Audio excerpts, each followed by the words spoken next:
Assalamualaikum warahmatullahi wabarakatuh. Waalaikumsalam. Waalaikumsalam warahmatullahi wabarakatuh. Ya, amin wassalatu wassalamu ala asyrafil anbiya'i wal mursalin wa ala alihi wa sahbihi ajma'in. Amma ba'du. Yang saya hormati para wakil dekan Fakultas Dakwah dan Ilmu Komunikasi, kemudian juga para narasumber yang hadir, yaitu Pak Muhammad Zain MA, ya, Al-Ustadz, YouTuber, ya, yang videonya banyak bisa kita nikmati. Kemudian Bu Dr. Anda Haja Mastana, Ustadzah yang mengasuh banyak majelis ta'lim di Ciputat dan di luar Ciputat. Kemudian Pak Direktur Penerangan Agama Islam, Dirjen Bimbingan Masyarakat Islam Kementerian Agama yang tadi baru saja live dari forum ini, Bapak Dr. Haji Juraidi Malkan MA, kemudian Pak Ustadz Rino Prabowo, SAI Ketua MT, Al-Habib Umar bin Abdullah Al-Attas, kemudian Mas Albi Aliuddin, mahasiswa kita yang aktif di Majelis Ta'lim, dan moderator yang saya hormati. Wabil khusus apresiasi saya kepada Kaprodi Manajemen Dakwah dan Sekprodi Manajemen Dakwah, itu Pak Sugiarto dan Mas Amir yang sudah menginisiasi program ini, yang didapuri tentunya oleh Pak Ustadz Zain dan kawan-kawan MD. Saya apresiasi sekali karena ini membangkitkan satu ranah di mana produk MD diantaranya adalah mereka-mereka yang mampu, ya, untuk membentuk majelis ta'lim. Saya pikir ini kesempatan yang luar biasa, karena majelis ta'lim dalam perspektif saya itu sebagai pusat peradaban Islam. Ya, kalau kita lihat sejarah Islam pada masa awal-awal Rasulullah berdakwah itu dimulai dengan halakoh kecil dalam bingkai keluarga dekat Bani Hashim. Lalu kemudian keluar dakwah di Bukit Safa dengan mengundang orang yang lebih banyak lagi. Lalu kemudian berkembang, dan daya tarik Islam kemudian menjadi magnet yang luar biasa bagi masyarakat Arab, utamanya di Madinah, sebagai epicentrum dakwah Rasulullah SAW. Jadi visi belajar itulah yang kemudian mengawali peradaban Islam. Saya pikir majelis ta'lim ini adalah perkembangan dari sejarah perjuangan Nabi Muhammad SAW yang terus dipelihara. Dan warna-warni majelis ta'lim di Indonesia ini luar biasa dibandingkan dengan negara-negara lain. Ya, negara Malaysia tetangga tidak sebegitu warna seperti di Indonesia. Karena majelis ta'lim di Indonesia bisa berwarna, misalnya pada sisi ideologi, partisipannya, pada sisi pengelolanya, itu warna-warni sekali. Pada sisi tempatnya, kemudian diseminasi informasinya, dan sebagainya, itu sangat warna-warni. Tapi kesemuanya itu sinergi untuk membangun syiar Islam. Li'ala'i kalimatillahi al-ulya. Ini yang patut kita akui. Saya nggak bisa membayangkan kalau di Indonesia tidak ada majelis ta'lim. Maka akan kemanakah generasi Islam itu? Lalu akan kemanakah, ya, kaum Islam bisa didengar oleh masyarakat Muslim di Indonesia?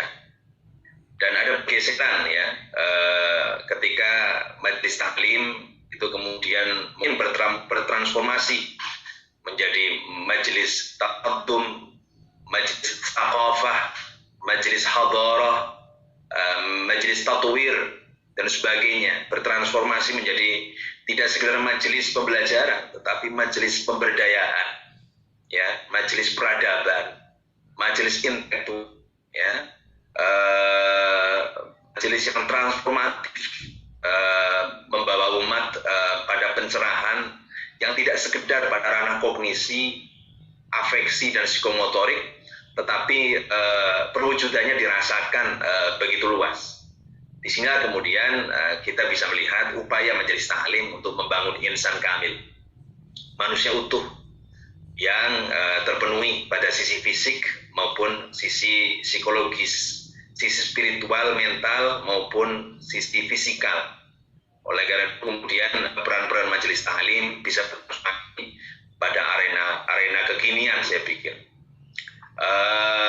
Kemudian juga kalau kita lihat juga bahwa majelis taklim ini satu jangkar yang memastikan bahwa biduk umat ini senantiasa tertancap kokoh, ya, berdasarkan akidah-akidah dan kaidah-kaidah Islamiyah. Sebagaimana Allah berfirman dalam surah At-Taubah ayat 122, A'udzubillahi minasyaitonir rajim, bismillahirrahmanirrahim.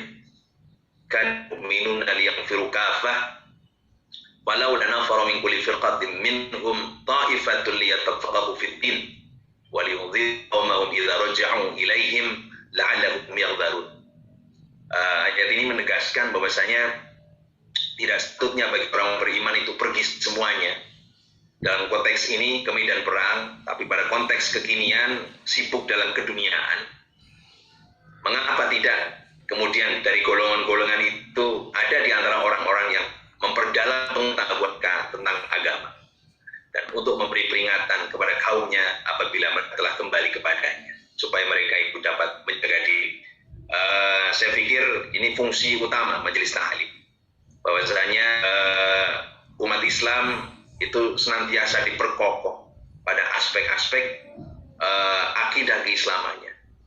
Namun kadang-kadang majelis taklim ini kalau dalam musim-musim iklim politis ini menjadi ajang perebutan massa ini, get voters, ya, suara-suara orang-orang Islam itu kemudian didik melalui kantong majelis taklim. Maka muncullah tokoh-tokoh baru yang kemudian tidak pernah datang ke majelis taklim, tiba-tiba kemudian memperkenalkan dirinya, menyumbang ini, menyumbang itu. Tapi itulah dinamika di Indonesia. Tapi itu adalah aktor-aktor eksternal majelis taklim, ya, sebagai bumbu saja, ya, sebagai pencipta cuaca saja. Nah, Bapak dan Ibu, kawan-kawan semua, ada tantangan, ya. Tadi sudah disebutkan oleh beberapa narasumber tentang fungsi majelis taklim. Di antaranya adalah pendidikan agama Islam bagi masyarakat, ya. Tadi Ustadz Zain menyebutkan bahwasanya ada majelis taklim yang modelnya ustadznya jemput bola. Ini luar biasa ini. Kalau dai seperti ini bukan dai yang diundang, ya, tapi dai yang kemudian berkeliling sampai kemudian tidak perlu diundang, menawarkan diri. Saya pikir ini butuh psikologi yang kuat tentu dan pendekatan spesifik. Saya pikir pengalaman Pak Zain bisa ditularkan pada mahasiswa kita. Lalu juga pengkaderan ustadz dan ustadzah, penguatan silaturahim bagi umat Islam, ya kan? Lalu bisa berfungsi untuk konsultasi agamaan dan konsultasi agama. Bisa juga kemudian berfungsi untuk seni dan budaya. Karena kan ada solawat-solawat, ada seni hadrah, seni rabana, mungkin seni qasidah dan sebagainya. Ini seni-seni Islam bisa terjaga dan lestari melalui majelis taklim. Saya pikir anak-anak muda juga tidak begitu alergi dengan seni-seni ini, dengan pendekatan seni, lah kemudian Islam berkembang secara masif. 2010 2010-an itu menandai peradaban Islam yang kasat mata di Indonesia. Orang menggunakan gamis itu di mana-mana, jilbab kemudian menjadi tren yang luar biasa, model-model pakaian busana muslim itu dengan banyak ragam corak dan pilihannya itu bisa dijumpai. Dan kita kalau duduk di angkutan umum atau transportasi publik, mungkin kita akan melihat bahwa mereka yang tidak berjilbab menjadi minoritas, dan sekarang mungkin kesadaran masyarakat terkait dengan fashion Islami itu semakin meningkat, dan ini merupakan ruang bisnis, ya, untuk peningkatan ekonomi Islam. Tapi terlepas dari itu, ini pertanda bahwa kesadaran masyarakat terhadap agama semakin meningkat. Dari mana ini bisa muncul? Saya yakin peran majelis taklim, ya, baik majelis taklim yang face sifatnya maupun majelis taklim yang sifatnya virtual, itu membangun kesadaran umat untuk memahami keagamaan itu. Tantangan ke depan adalah bagaimana majelis taklim yang notabene itu dipahami sebagai tempat orang-orang tua, ya, emak-emak yang notabene adalah ibu rumah tangga yang si kekosongan waktunya untuk hadir di majelis-majelis taklim di tiap-tiap kampung misalnya. Itu kemudian kalau kita sebut MTOT, ya, majelis taklim orang tua, itu menjadi MTR, majelis taklim remaja. Ini juga tantangan. Materi beda, metode pembelajaran berbeda, pendekatannya akan berbeda, ustadznya juga ustadz gaul, ya. Misal sekarang anak-anak muda sangat kenal Ustadz Hanan Ataki, ya, Ustadz Effendi, ustadz gaul kemudian muncul dengan tema-tema yang tidak disentuh, ya, mungkin oleh majelis taklim orang tua. Ini tantangan.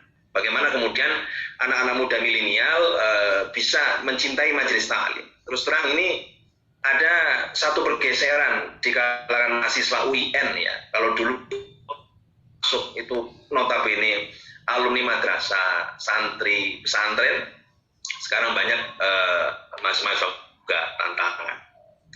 Lalu kemudian peningkatan kompetensi ustadz. Saya pikir nanti depan Pak Zen kita bisa bersinergi dengan Bimas terkait dengan program peningkatan kompetensi dai. Ya, ini juga untuk kepentingan penguatan majelis taklim mau tidak mau. Pada sisi kompetensi ustadz juga penting untuk program standarisasi kurikulum dan sumber belajar, ya, di tiap majelis taklim minimal, ya, mengajarkan sumber belajarnya apa. Dan yang tantangan berikut adalah program majelis taklim, ya, dalam berbagai pelatihan, misalnya pemberdayaan ekonomi umat, muatan beragam, seminar kesehatan reproduksi, dan sebagainya. Saya pikir majelis taklim bisa berekspansi. Itu saya. Terima kasih. Sekali lagi terima kasih atas acara yang luar biasa bermanfaatnya untuk umat ini, dan untuk peserta saya apresiasi sekali dari awal sampai akhir, minal bidayah hatta nihayah antum tasta'iduna lil istima' hadzal barnamij. Syukran jazilan ala ihtimamikum. Assalamualaikum warahmatullahi wabarakatuh. Waalaikumsalam warahmatullahi wabarakatuh.